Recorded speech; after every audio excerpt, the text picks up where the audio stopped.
Known as the rainforests of the sea, coral reefs cover less than 1% of the ocean, but are home to more than 25% of marine species.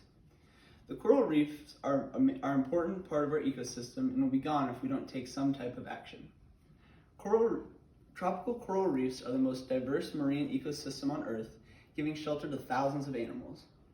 Before we talk about the reefs, let's talk about who depends on the things actually living in the reefs themselves.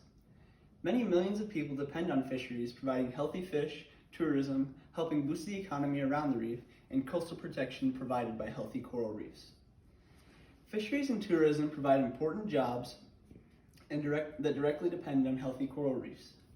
Reefs are nurseries for many fish hatcheries, including commercial ones too. This information was taken from seacorps.org under the Home tab. Corals have existed for more than 400 million years, but changes from human activities are happening faster than their ability to adapt. Our coral reefs are disappearing, and according to the worldcounts.com, about 1/5 of the world's coral reefs have been lost or severely damaged, and another 35% could be lost within the next 10 to 40 years. It's happening at twice the pace of rainforest decline, and according to studies done by the Worldwide Fund for Nature on panda.org, about half the world's shallow water coral reefs are already gone. And without action to address climate change, pollution, overfishing, and destructive coastal development, these life-sustaining natural wonders could all but disappear. The severity of the problem is something we all should be aware of.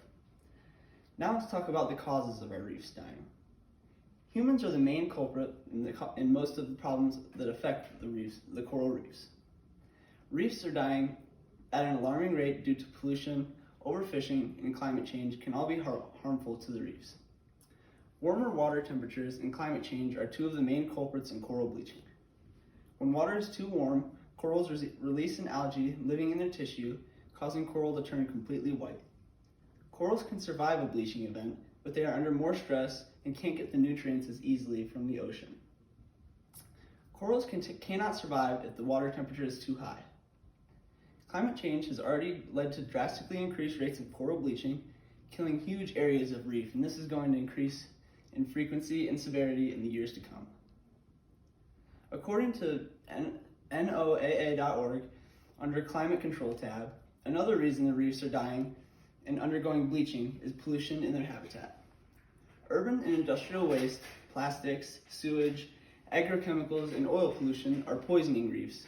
These pollutants are dumped directly into the ocean by companies or carried by river systems from sources upstream, poisoning the water families swim in and ecosystems thrive. Some pollutants, such as sewage and runoff from farming, increase the level of nitrogen in seawater, causing an overgrowth of algae, starving the coral. As Iowans, we have a huge role in this. The streams and the runoff from our fields can carry chemicals into these ocean streams and release harmful chemicals into the ocean. That is why the construction of drainage systems are so important. The main problems that cause a lot of the coral bleaching, and it is crucial to the population of the ecosystems within the reefs that we do something about the pollution. Thinking about recycling and supporting companies who are trying to rebuild the reef, supporting companies does not mean you have to donate or anything like that. Participating in Earth Hour is an hour where nationwide a pledge to switch off the lights.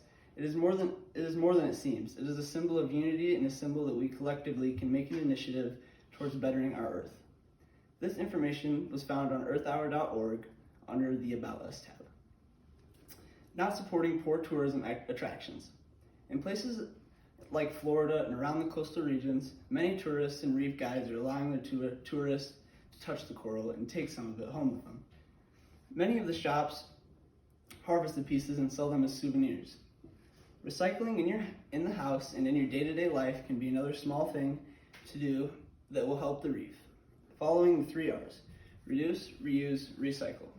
Whenever possible, plastics can choke and entangle marine life and contain harmful chemicals that concentrate pollutants, making them stronger and more harmful to the environment. Use products that are good for you as well as the environment. Replace your household chemicals and cleaners with organic, biodegradable products.